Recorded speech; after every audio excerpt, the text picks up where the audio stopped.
We had to do that, man, because obviously, you know what I'm saying, if you were looking at the camera and if you're listening to the podcast, I want to tell you why we did that. If you got to be of a certain age to know what I just did. That is like one of the most recognizable intros that you're ever going to hear on rap albums that you know and enjoy. We have the one and only Mr. James Prince in the building, man. How are you doing today, sir? Oh, yeah. Live and in living color, homie. It's a beautiful day. Yeah, Atlanta's showing me a lot of love, and, hey, I feel at home.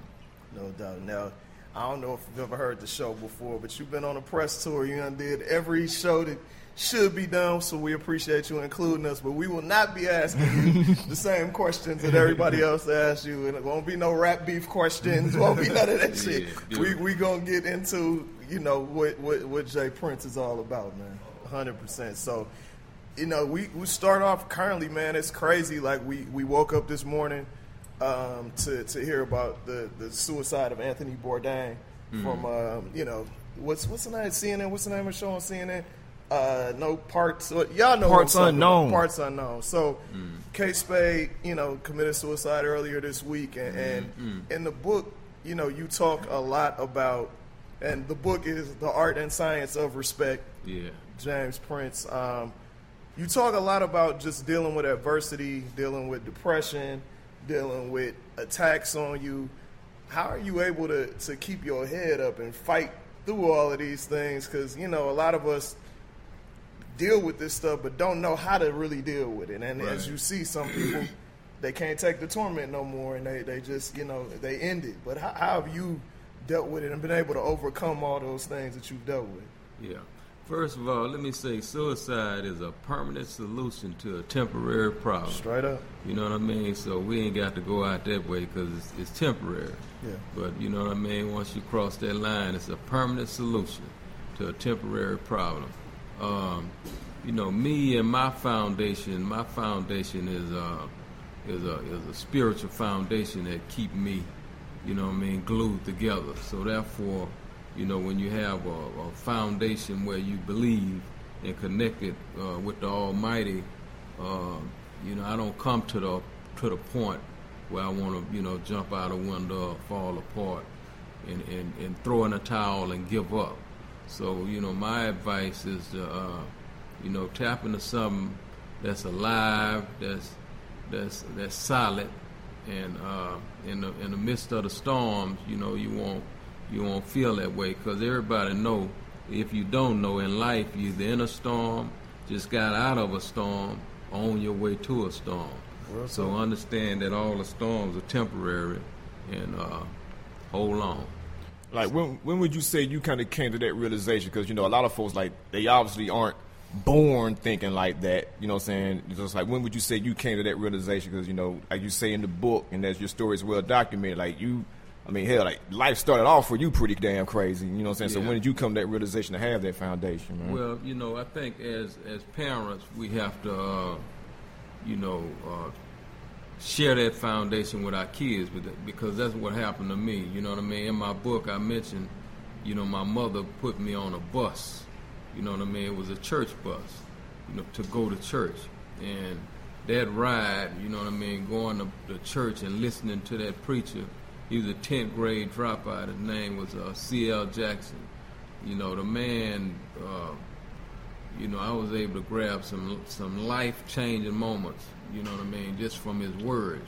Because life and death is in the tongue. Mm-hmm. And he bred life in me just based on, you know, the word from up above. Yeah. I know a friend of the show and friend of me and Reese's, 40 always talks about, you know, Proverbs and that being like his go-to when he, you know, is dealing with something. Do you have a scripture or a particular passage that's like, when you having one of them days, like, let me go back to this to center me, to get me back where I need to be? That's mine, Proverbs. Yeah. You know what I mean? The author, King Solomon, the wisest man in the world. Yeah. So, you know, when I first read Proverbs, shit, I was like Moses. If y'all remember, he came down from the mountain. His eyes was, Proverbs had, you know what I mean, opened my eyes. Yeah. So it's a powerful chapter in the Bible, along with all the others, but that one mean the most to me. You know, speaking of chapters, man, you know, we were joking off air. You said, you know, on this press run, this is, quote unquote, the most talking I ever did in my damn life. Yeah. You know what I'm saying? So, writing the book, man, I mean, like, what made you want to do this? Because, you know, when people come up with their first album, that's thought of as, like, the soundtrack of their life up to that point. Yeah. That said, like, what does this book stand for in your life? And, you know, when did you arrive at the point that you want to do this? Yeah, this book, you know, as we know, is the art and science of respect. And I named it that because that means something to me. That's what I represent. That's who I am. And in order for me to have gotten where I am, it was art and respect formula that was put in place. And beginning with the art part of it is my mind, what I imagine, you know what I mean, what anybody visualize and imagine that, you know, they want in life. And the science part of it is, you know, what you have to do, whether it be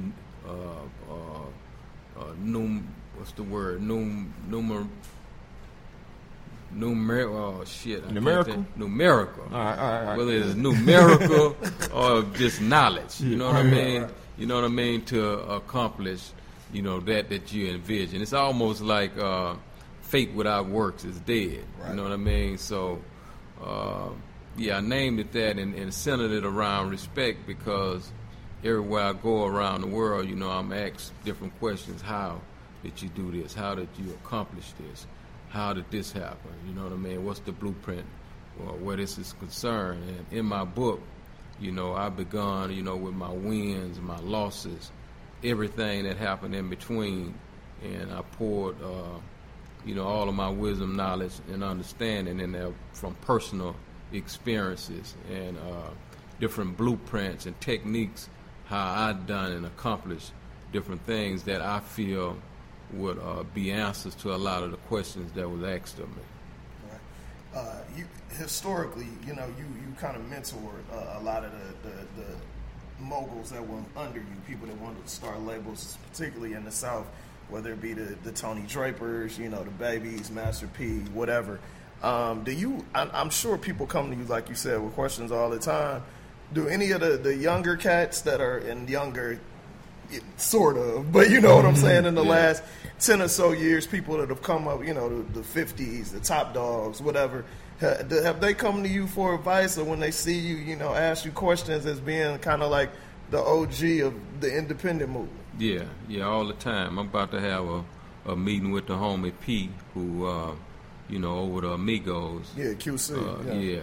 Yeah, right now. But this happen all the time, you know, because they respect my movement, what I've done, and I enjoy sharing my wisdom with them for free. Yeah, that's dope. I mean, that's invaluable knowledge right there. Yeah, 100%. So, in sharing that wisdom, man, you talk a lot about just the trials that y'all had to go through with radio and with DJs and things of that nature, man. And now that the music is moving away from having to rely on radio to get stuff played, things are directly in the consumer's hands, man. How does your business model with that change? Because even though, you know, Rap-A-Lot isn't putting out a ton of albums every year, you still have your hands in a lot of music, especially that comes out of Texas. Right. This is the land of milk and honey right now. You know what I mean? Whereas it took me 6 months, you know what I mean, to break a record or do different things. They can push a button now with this new social media movement, you know what I mean? I tell everybody I wish I would have had access to this kind of power, you know what I mean, back when I first started, because I could have, you know, the money would have quadrupled. Yeah. You know what I mean? So right, really? Because I mean, it's like when you hear people talk about like the new rules, like for instance, like when the album goes gold or platinum, like you had to sell a solid amount of this thing to go gold or platinum. Now they got the math in there, like, oh, you know, 1,500 clicks equals this now and that and the other, and then, you know, you're getting even deeper than that. Now they're saying, oh, well, you get paid a fraction of a fraction of a fraction of a fraction for that. So, like, when you think of it like that, so you think it still quadruples, you still see that kind of money being generated with this new math going on? Well, what I was saying is I wish I had this kind of access back then. Okay. Gotcha. You know what I mean? This is with CDs and different things. You know what I mean? Now, this is a different day and time. Touch the consumer. Yeah, you know what I mean? Imagine having these kind of machines and different things back when in the CD era. Right. You know what I mean? When this information would travel that fast. Yeah. Hey, man, it would have been a beautiful day. Definitely. I had, and this is crazy because during the time, like, we were covering it heavy. I was at XXL then when Houston got its second run with Swisha House and Slim Thug, Mike Jones, Paul Wall, all those guys.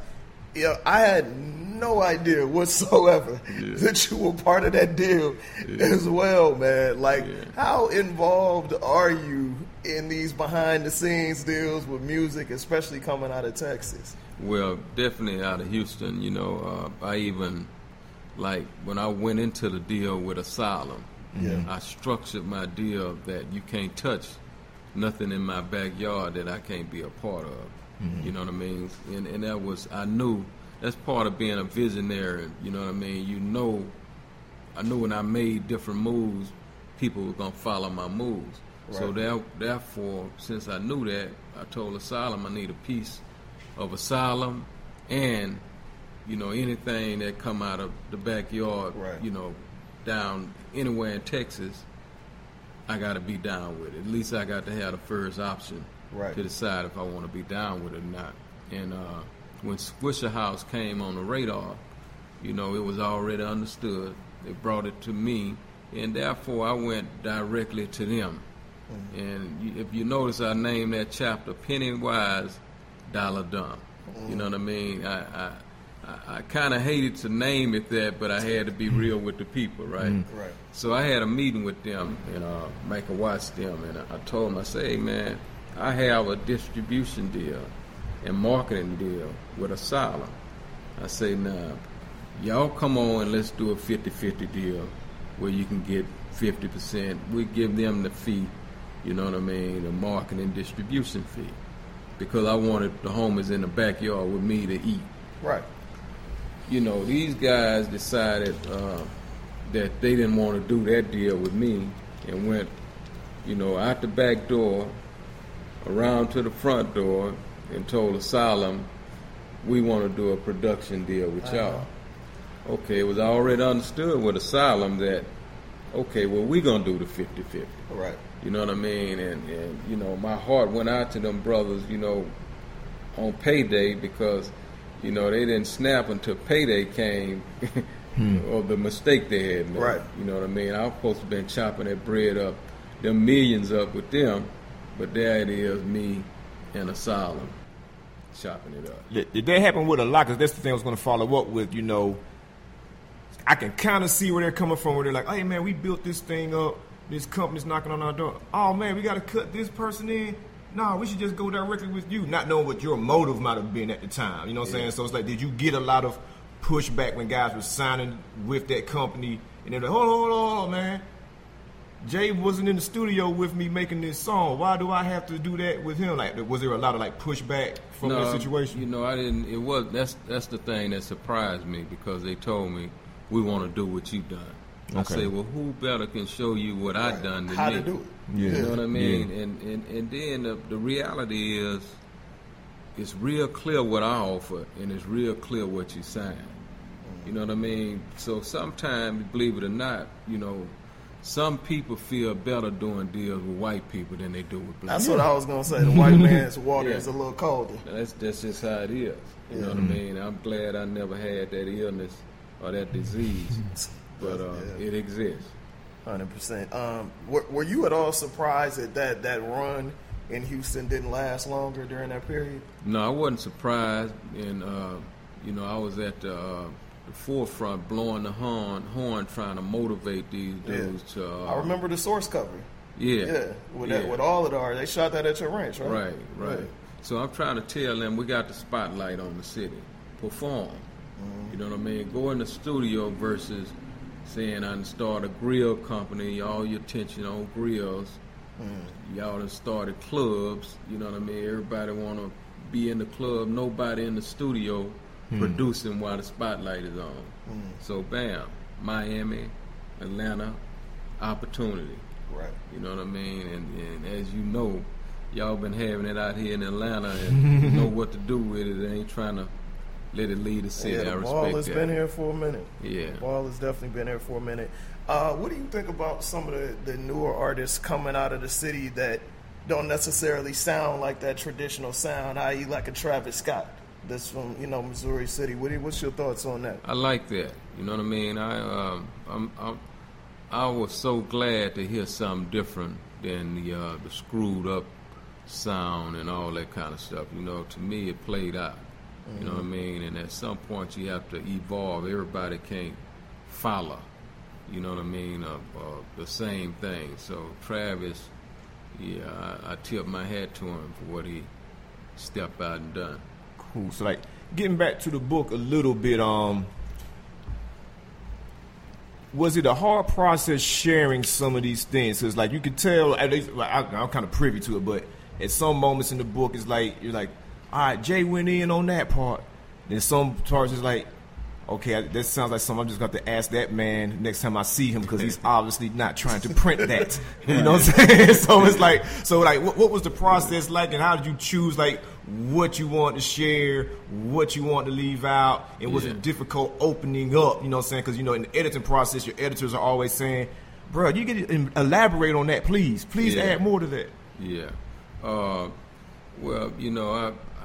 I somewhat think I've done everything strategically to the best of my ability without any repercussions coming my way.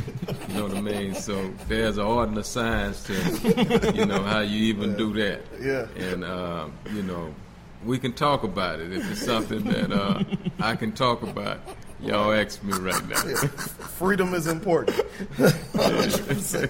Freedom is definitely important. One of the stories you did tell that I thought was very interesting that I did want you to get deeper into, so we'll ask you this, is when you, Irv, and Suge sat down to talk about the distribution company, in hindsight, do you think it was a mistake to let the public know that that's what y'all were doing? Yeah, definitely. And it wasn't my idea to let them know. That came through one of the other homies. I don't like to let people know what I'm thinking or planning before it come to fruition. Right. And I think somebody blew the horn immediately.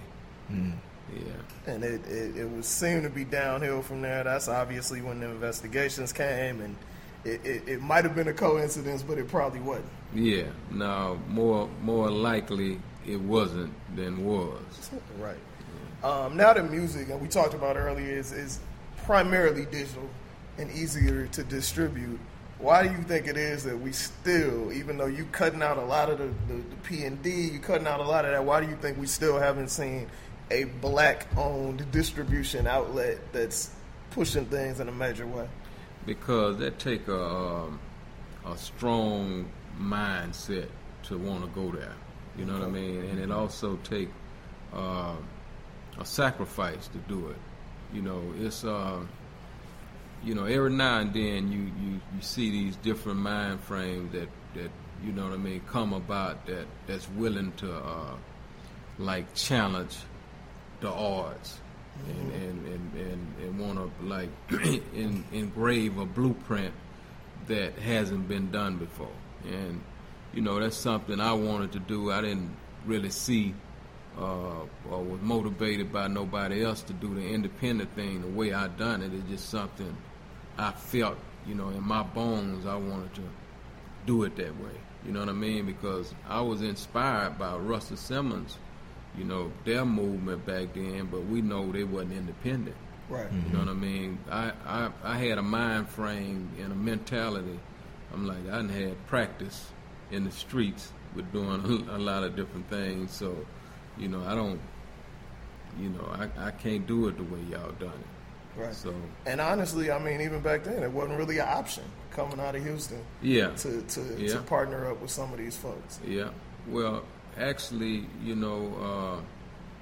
I even knocked on the doors, because I had a lawyer that they had. He knocked on the doors of some of them major record labels, and they weren't trying to hear it. Yeah.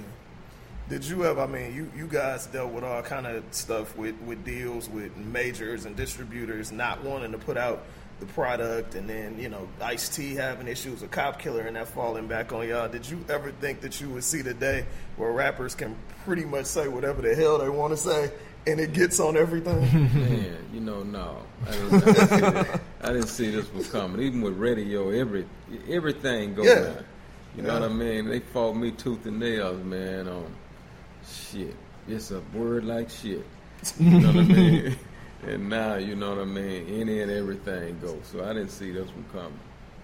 100%. Let's switch gears a little bit, man. One of the other things that people know you a lot about from you is the boxing world. And you've been involved, you know, since getting with Floyd early on in his career, helping transform his career. Diego Corrales, Andre Ward from my hometown, Oakland, California. You always rock with Oakland, man. We're going to get into the Rap A Lot West thing, too. With crazy things. Seagram and my cousin Vic was best friends growing up, man. Is that right? Yeah, man. Oh, man. Crazy. Vic actually live out here now. I'm going to hang out with him this weekend. But with the boxing thing, man, obviously, you know, you threw hands growing up. You've opened boxing gyms and whatnot. Was it tougher? Because, you know, boxing is straight up, you know, gangster, mafia control. Yeah. Was it tougher for you to break into that business than it was into the rap game? No, it wasn't, because I was already groomed and I was ready, you know what I mean, by the time, you know, I stepped in the boxing world. But both of them are cutthroat businesses. Yeah. You know what I mean? And both of them, you dealing with homies from the hood. Yeah. So I was at home. You know what I mean, and had learned a lot by the time, you know, I started playing on the boxing playing field, and they didn't know what was coming at them. Right. Yeah. So for me to, you know, start off with Floyd and have the mentality that I had, you know, immediately they started attacking me. Yeah, I remember. I mean? Yeah, of course. You remember that, right? Mm-hmm. I'm talking about I'm in the papers every week. You know what I mean? It's attack after attack, because, you know, whenever these people see you coming, their direction to break strongholds, then they try to stop that before it takes place. I mean, we saw the same thing. You know, we had P at A3C in front of an audience, and he discussed Master P. He discussed in detail how the NBA league office, other agents, everybody came at him hard when he was breaking into that. And they even put out, you know, they blamed him for the Ricky Waters deal, which wasn't even his fault. Ricky Williams deal, which wasn't his fault, which kind of damaged his thing. We saw when Rock Nation first started rolling, they would throw little jabs at J&O. He knows how to make records. Does he know what he's doing? You're absolutely right. Whenever, you know, especially black folks try to break into a particular business, that's how it is. But now that you've gotten super heavy into it, you're a staple in boxing, from the management, negotiation, and everything. How do you, now that, you know, and Andre Ward has retired, unfortunately, none of us want to see him retire, but he retired on top. Are there particular guys that you're looking at now? That because the first thing that came to mind to me was the Charlo twins, because they're from Houston, and that's a big story. Yeah. Well, even before them, you know, we reached and signed the silver medalists. You know what I mean? Just like Andre Ward was a gold medalist. Right.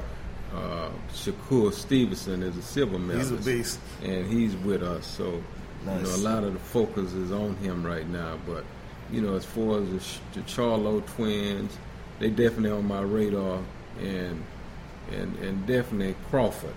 You know what I mean? I think Crawford is one of the best, if not the best, at 47 right now. Yeah. So I got my eyes on him. So how does that compare to, like, signing artists? You know what I'm saying? Because, like, when you're running a record label, you're looking for, can this person make good music? Can I market this? Does this person work hard? Is he a headache?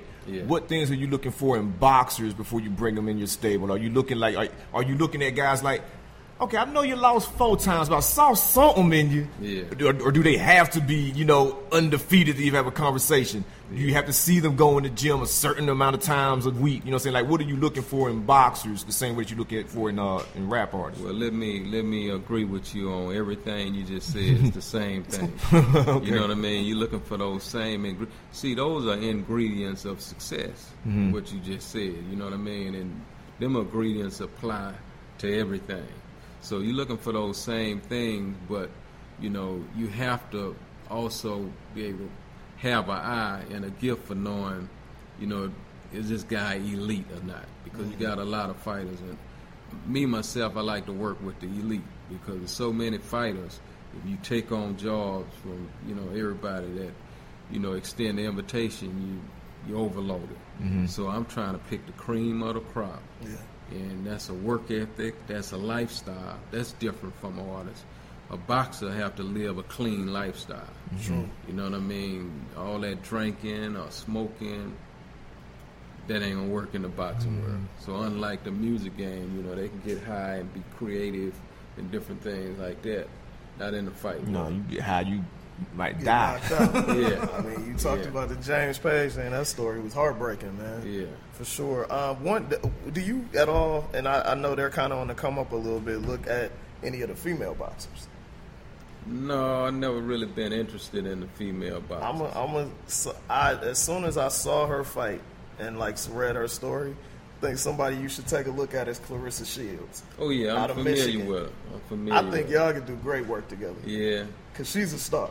And she's a beast. Oh, she go hard. Yeah, 100%. She go hard. Have you ever, on the sports thing, and what I like about you, I feel like you and Ice Cube are two people that stay making moves, stay making money, but y'all net worth is never reported. I gotta respect that 1,000%, man.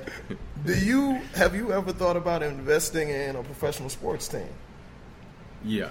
Actually, the Texans. Okay. Years ago, I was going to invest in the Texans until I got on the inside and saw how it really worked, and I became uninterested real quickly because that was a situation. They even told me, don't do this unless this is a hobby. Right. You know what I mean? I couldn't see tying up my paper and having to wait until not making anything until the sale of the team, basically. Wow. You know what I mean? So that's just a ride that you take that's based on the majority shareholder when he get ready to sell. He may not even be alive. You can't control with that 51% and what he want to do. So that's the way that is. Right. You, speaking of football, you had the opportunity to chop it up with Colin Kaepernick recently. I don't know how much you want to go into detail at all, but how did that conversation go? And what is your take on him being one of the few athletes to take a stand and sacrifice for what he believes in? Yeah, no, I love that. I met the brother. I had an interview with his lady, and he came to meet me, you know, after the interview. And, you know, up on seeing the brother, I couldn't do nothing but inspire him, you know, with the words that Larry Hoover left me with. You know, he said, keep swinging at him. Yeah. You know what I mean? So I encouraged the brother. I said, keep swinging at him. Don't quit.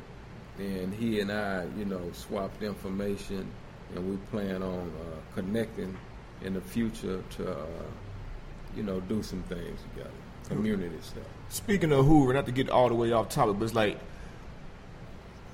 and I'm sure I'm not the only one like this, I got introduced to Larry Hoover through listening to Rap A Lot albums. You know what I'm saying? It's like, kind of knew what was going on with Chicago and the culture, but like never really knew names. You know what I'm saying? So like I got introduced to Larry Hoover when I bought that Resurrection album that time. I was like, damn, what's this? You know, and I saw that y'all had the gear on the inside and the letters to write and everything. Like, why did you choose to you know, make that move? Because, you know, that wasn't something that was happening a lot at the time, as far as, you know, not only putting, you know, giving like incarcerated cats a voice on an album, but, you know, people that folks may look at as public enemy number one. Like, it's cool to put somebody on the album. Not like, hey, man, I got Meech calling from the jail cell on my album. You know what I'm saying? But back then, like, folks might have looked at that like, yo, man, like, what are they doing and why is that? So I wanted to know, like, what was the, you know, reasoning behind, you know, making that kind of move, man? Well, you know, I got introduced through Larry Hoover through Rap A Lot, too.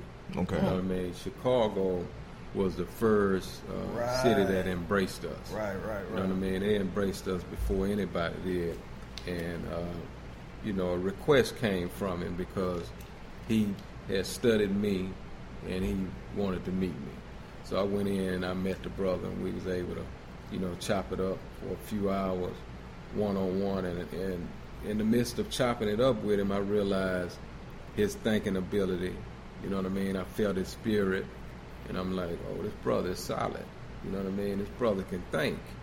I was impressed, and we established a relationship that been going on ever since then. Mm-hmm. So, yeah, and with all that being said, I became real creative on getting his message out there because, I had the platform for his voice to be heard, and he and I had several private conversations that I wanted to share. You know what I mean? I didn't want to keep it to myself, so I'm like, bam, let's do this telephone call, and I got all kinds of threats from, the correctional facility, from all kinds of people that I bet not release that intro. And as you can see, I didn't listen. You know what I mean? Yeah. With Hoover, I know he's been, they've been kind of unfair with him. Yeah. In the facilities since writing the book. Has his situation improved any? Has there been any light on it? Because I know he's been in solitary for a really long time. Yeah. They're messing with his visits and all of that. Has it changed at all? Yeah.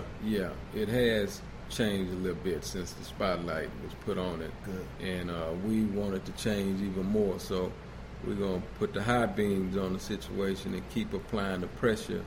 And, hopefully Trump would do right by him and pardon him.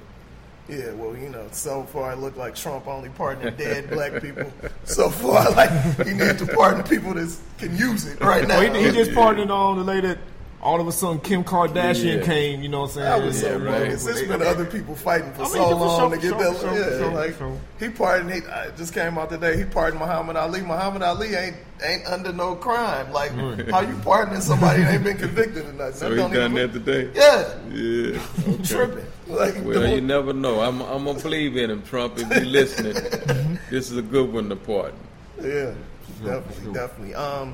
Switching gears a little bit, we found out yesterday that this long-ass court case between Wayne and Universal and Cash Money has been settled. Do you feel like, does that give you a little bit of more hope that this situation with the Drake situation and Jazz, with Cash Money and Universal, will finally be fully paid out?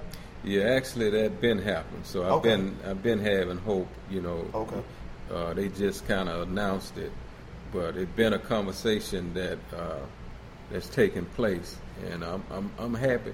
First of all, foremost, I'm happy for Wayne. Yeah. You know what I mean? A man that has paid the dues and made the sacrifices that he made. Then him being first, if all the money was on the table, I say, man, take yours first. Mm-hmm. So I have no problem with that, and I'm happy for the brother and hope he do the right thing with his paper. But right after him come us. You know what I mean? So we're looking forward to collecting ours and moving forward in the words of harmony. Yeah. Definitely. How difficult is it handling those kind of situations, especially when these are folks, I ain't saying that you run into these dudes every day, but y'all are moving in the same circles, on the same tours, you know what I'm saying? So it's how difficult is it, keeping these kind of disputes in the courtroom on paper? Not saying that you're ever going to be nigga, when I see you, it's on site. You know what I'm saying? But how difficult is it being this man just walked past me backstage at this show knowing that he ain't doing right and that he messing with something that belongs to me? How difficult is it navigating those kind of situations?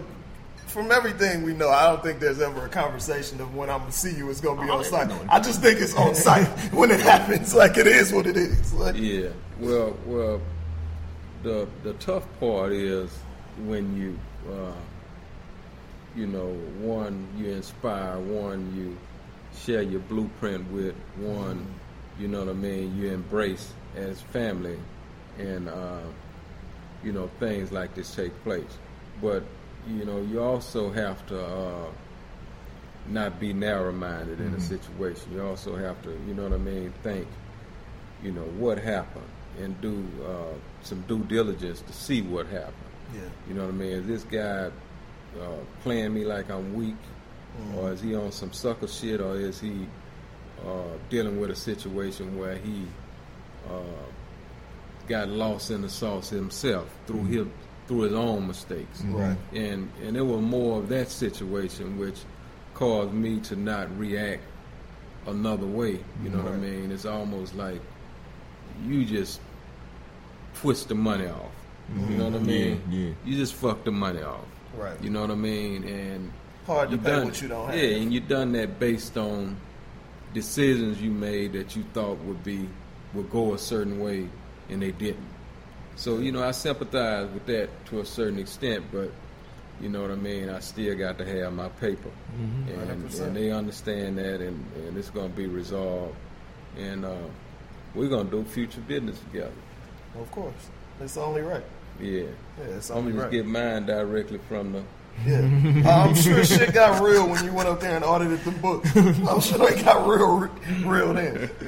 One thing, you know, being from the West Coast, being from the Bay, one thing I always appreciated was how much love Rap-A-Lot showed to the West as far as releasing, you know, albums, you know, Yukmouth, Pop LQ, Sig, all of that. How did that... Papa LQ was hard, Sean. Pop LQ was dope. How did that whole thing, you know, start off for you? Because I think Seagram was the first one from the West, right? Yeah. And see. I remember, I don't even think he was on Rap-A-Lot then. The first joint, The Ville, was like the hardest shit we had ever heard coming out of Oakland. Like, that was, if y'all don't know anything about 6ix9ine, go ahead and do your Googles and research that. But how did that whole thing come about? Well, I got a lot of family that's in Oakland. Okay. You know what I mean? Uncles, cousins. So, you know, all throughout the West, back in my hustling days, you know, I was in them cities. Yeah. And, you know, I was introduced to Seagram, you know, through the homie, Black, D, you know, all of them, you know what I mean, showed love where he was concerned. And, man, you know, I remember first time I met Seagram, the brother rapped from the airport, freestyle from the airport for like an hour and something long all the way to the ranch. Non-stop. I'm talking about dope, hard shit. Yeah. You know what I mean? So I was like, whoa, where does boy get this kind of shit from? You know what I mean? I'm talking about solid shit. So I was impressed by C, and from there, you know, I started kicking it with the Rolling 60 homies out there in L.A., and some of the blood homies out that way in the jungle as well, and made it real clear that, you know, I ain't red, I ain't blue, I'm green. So, you know what I mean? They embraced me for being green, and we all had fun together. Definitely. Also, you know, you did a lot with Yukmouth. You had the label, the Smoke a Lot Records, the whole regime. Then he released some of his best music under you, and always speaks very highly of you. What did you see in Yuk that you knew he could be a solo artist and excel as a solo artist? Yeah, Yuk always had that like entrepreneur spirit on himself, man. Yuk was an artist that I could give a budget to, and I ain't had to worry about him, you know, screwing nothing off.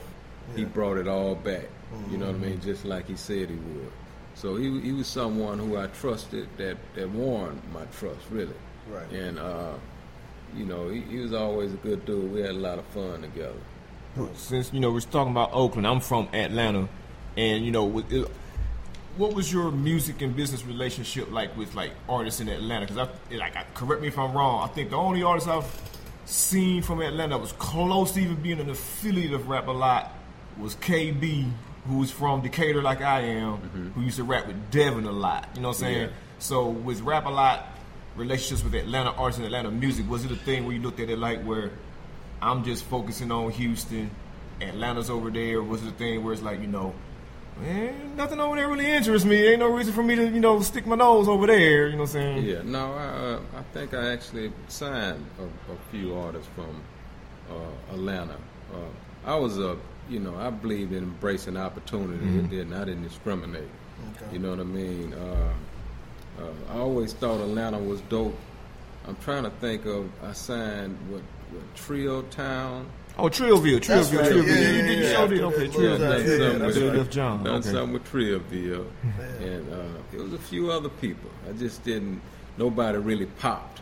Okay. You know what I mean? That I played with out here. We can't talk about Rap a Lot without talking about the Geto Boys. We had Willie D on a couple months ago, and he was talking about when you first put him, Bushwick, Scarface together, and being at the studio and literally recording that first album in 10 days. Yeah. What are your memories from that process? Because you were very much involved in the creative process then, too. Right. I mean, he is the Geto Boy. Yeah. So, Yeah. most definitely. Yeah. You know, we done that first album, man, on a pool table. You know what I mean? On a pool table with a mic on the wall, taped it on the wall in an open room. And we done that album for less than a $5,000 budget. And things exploded. Yeah. So, you know, you can imagine, and he right, you know, we done it fast. You know, it was right after I got rid of the other set of Geto Boys because, you know, I had decided that I wanted this to be done the way I wanted it to be done. And the other guys was telling me, you too deep. I said, okay, I'm too deep. Y'all get y'all ass up out of here. I wasn't too deep when I was spending my money on y'all ideas. Yeah. You know what I mean? So how I'm so deep now that I want to write and be creative, and I'm asking you to make my things rhyme that I know is real. Yeah. You know, you've been writing this Tonka toy shit, and I've been rolled with you in the Tonka toy world. These people want some real shit. Yeah. Here's a real story for you. Make it rhyme. You're too deep. All right, get out the house. Y'all go. And I went and got Bushwick, Scarface, and Willie D. You know what I mean? 3 individuals that didn't know one another, but had enough sense and enough heart to ride with me. Yeah. I mean, that's essentially what he said, especially with Bushwick, because Bushwick is the wild card all the time, for sure. What's your favorite Geto Boys album? We Can't Be Stopped. Okay. Why? Makes sense. Why? Yeah. Why? Yeah, We Can't Be Stopped because, you know, that was a album after we had went through some things. You know what I mean? We had an attitude and demeanor, energy going into that album that really broke down all the doors that we was trying to break down. You know what I mean? That was the album that Mind Playing Tricks was on, Right. which, you know, penetrated every radio station that we could never get. So that was like the Still beginning. being played to this Yeah, day. that was the beginning of our real movement. You got a favorite Geto Boys album, B? I think Resurrection is my favorite Geto Boys album. Yeah. I definitely think Resurrection is my dope, too. favorite. You actually, you know, you've always given ideas, but you actually rapped on Damn It Feels Good to Be a Gangster. Yeah. How did that happen? Because I've never heard you say you wanted to rap on nothing. Yeah, you know, I had wrote so much of that song until, and that was one that I wrote and made rhyme. Okay. I normally would just give ideas and write down, but I actually made that. I done that from A to Z. So I'm like, all right. They was telling me, man, why don't you rap on it? Why don't you spit on it? I'm like, all right, y'all do this shit here, and I finish it up. I'm gonna be the president. Were you tripping on how that song gained a second life when it was in the Office Space movie?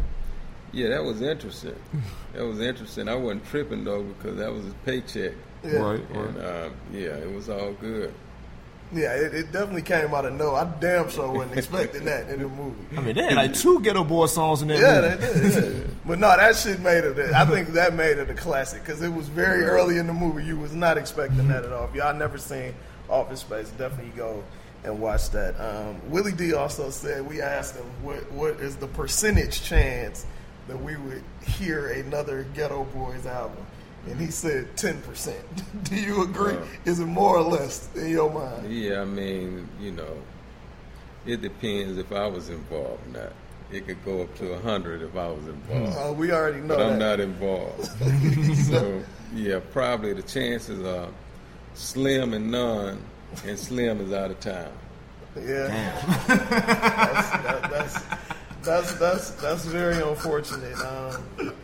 You've been involved in a lot of situations of brokering deals and brokering peace and all of that.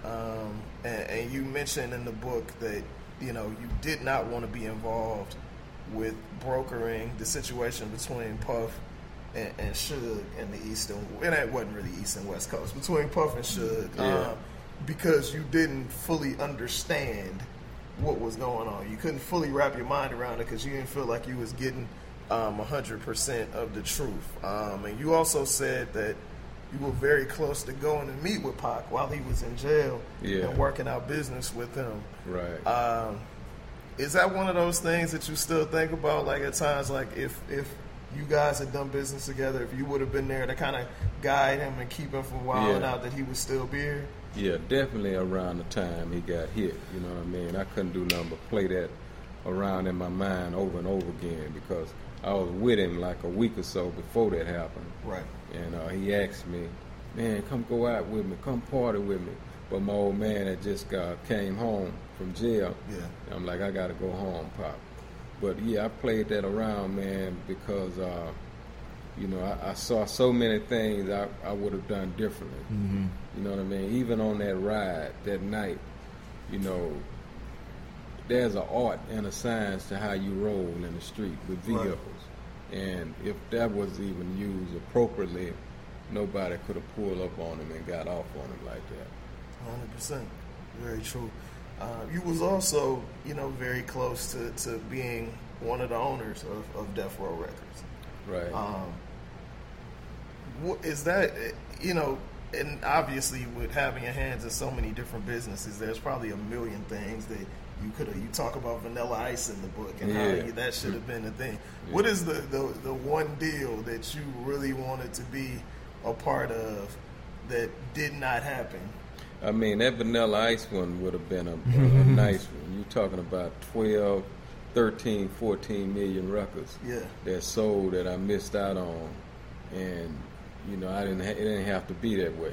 Right. You know what I mean? I brought this dude from the club home and set him up in Houston for a week or two, told my partner to sign him. He ready to sign whatever. You know what I mean? I had heard a piece of Ice Ice Baby then. So you talking about an opportunity, and I got to blame myself. You know what I mean? I got to begin with me because that's an opportunity I placed in somebody else's hand that didn't do like I asked him. And I should have been there and followed it up, drove him there, made sure the ink had dried and everything. I mean, but I'm sure that you probably gained more money than that from learning that lesson. I don't know if I ever recouped. But you said 13, 14 million is a lot of bread. You know what that was. $12 a CD, man. Woo. Yeah, man. Yeah. Definitely. Man, how does it feel looking back to see that you've helped, if not fully established, an ecosystem as far as entertainment in Houston that's still living to this day? That feels good. You know what I mean? It feels good. And even though I had that desire when I was speaking on a lot of the intros, I never really envisioned it to take place to the magnitude that it has taken place. But, you know, I was planting the seeds. You know what I mean? I knew what I was trying to accomplish, but this has grown into a full-grown monster. Yeah. One of the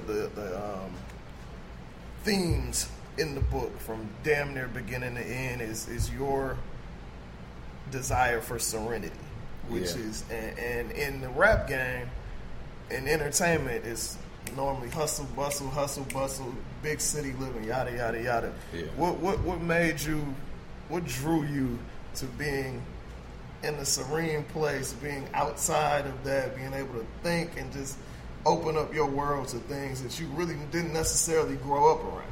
Yeah, balance. You know what I mean? I figured out how to get balance, like in the midst of the storm. Yeah. You know what I mean? It was one of the reasons when I would hustle 2 and 3 days, you know, no sleep. I went out there to, you know, my ranch, my 30-acre ranch, and I felt, you know, the rejuvenation that, you know, came from it. I felt the energy that came from nature. You know what I mean? The stars, the sounds of the crickets. You know what I mean? I tapped into that energy, and I'm like, whoa, this medicine. This is medicine to my spirit. So, and it's addictive. You know what I mean? Once you get it and once you understand what it is and how it benefits you, you want more of it. Yeah. So before I know it, I was building, places all over the world where I can go get my fix. Yeah. That's a fix. Yeah. Is that playing to like your, affinity for animals and all that kind of stuff, man? Yeah, all of that. Because I love to hunt. You know what I mean? And I love watching animals, but it's deeper than just the animal thing. You know what I mean? It's a spiritual thing that comes from God and the things that He created. You know what I mean? To be in the midst of, like on the island, the waves. Right. You know what I mean? The air. All of the elements of Him. It's powerful things to tap into. So towards the end of your book, you have a list of goals. Like, I'm curious, like, when did you make this list of goals that you have printed in the book? When did you make it? In 1993 and 1994. Okay, so you said you did just about everything on here with the exception of you have listed make a movie about my life. You got the book. Yeah. How soon is the movie coming? Is that already in progress? Yeah. Okay. It's in progress to the extent where I'm speaking to directors. Okay. So that's a goal that has to be fulfilled, and maybe I can change that in the next book. And I'm glad that I saw this because this reminded me that I probably either need to revisit the one I made years ago or make a new one, because that was a very life-changing thing for me. I made a list of goals maybe about 5 or 6 years ago, and I can honestly say damn near all of them came through, and I was like, damn man, this shit actually works. Hey man, it's a powerful thing to write down your goals and look at them daily, and then do something to attack that goal on a day, and then X that one out once. You know what I mean? It's a powerful thing, right. man. Final question. You mentioned that that the serenity and having these different spots around the world becomes an addiction, and addiction is another theme in the book. You talk about your pops, your moms, your brother. A lot of people around you dealing with addiction. But I thought what was interesting is you didn't necessarily paint addiction as all a negative, because you said addicted to success or whatever. So talk a little bit just about that before we go, about how you can use addiction to fuel you or it can be used to destroy you. Well, one of the first things that come to mind is like drug addictions from two perspectives. You know what I mean? You got the user and you got the dealer. And you got a dealer who think he's better than a user. When in reality, both of y'all is dealing with an addiction. One is destroying, their body or their health, and then one is taking a risk at destroying his life and his freedom, and which ties into his health. You know what I mean, as well. But it's easy to be in denial or feel that, what you doing, you tricking. You know what I mean? You looking down on them. And what's so interesting about it is the fiend part of it works on both ends too. You know what I mean? When that user run out of drugs and want to hit, they go to fiending. When that seller run out of dope and want to supply to somebody, he go to fiending as well, which taking extra chances, doing, you know what I mean? So it's important for you to it helps when you can see the best of both sides of the world when it comes to rising up out of that bondage. No doubt. Man, I definitely want to thank you for coming through. Please, June 22nd, pick up The Art and Science of Respect. I'm sure it'll be available everywhere. Yeah. Definitely. Yeah. And also the audio, you know what I mean, narrated by me. Okay. Obviously, I don't know who else would have been able to do that.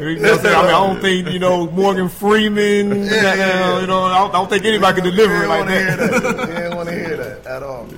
We appreciate y'all listening to Day One Radio. Make sure that you follow us on all your social media. Make sure that you subscribe, rate, and review, and tell a friend to tell a friend. We on Spotify, iHeartMedia, everywhere you can, Apple Podcasts, everywhere you can get podcasts. And you on Instagram now for now. Yeah, I have a feeling like a year from now that you're not going to be on Instagram. It's been fun. J Prince respect. J Prince. And don't get upset if he don't follow you back. As you see, he's not following nobody. On there, straight up. Yeah. All right, man. We'll see y'all next week with another dope show. Day one. Yes.